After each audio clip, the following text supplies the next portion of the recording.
ఇక్కడున్న వారందరూ నామినేషన్స్లో ఉన్నారు. అసలు మీ మనసులో ఎవరు ఎలిమినేట్ అవుతారని అనుకుంటున్నారు? ఎవరు అవ్వబోతున్నారో వారి పేరు చెప్పి కారణాలు కూడా చెప్పండి.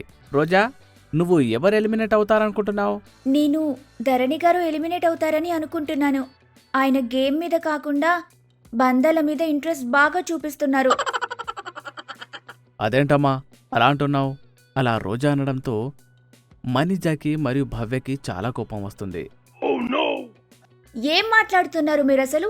మా నాన్నగారిని ఇలా ఎలా అనగలరు? ఆయన ఎంత మంచివారు మీకు తెలుసా? మీరెప్పటికీ మా నాన్నగారంత మంచివారు కాలేరు. చాలా బాగా చెప్పారక్క. ప్రతి ఒక్కరు వచ్చి నాన్నగారిపై పడిపోతున్నారు. నాకు కనుక కోపం వస్తే ఏం చేస్తానో నాకే తెలీదు.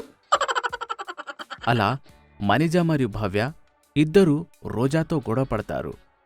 ధరణి ఎంతో ఆనందంగా తన కూతుర్ల వద్దకు వెళ్తాడు.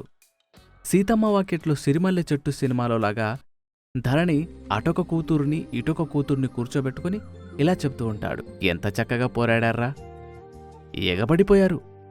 ఏమిచ్చాన్రా నేను మీకు? నోర్లిచ్చాను, ఎగబడి అరవమని. ఎంత బాగా అరిచారా, క్షణాల్లో అంతా మారిపోయింది. ఒక తండ్రిగా కూతుళ్లకు నేనేమివ్వగలనరా?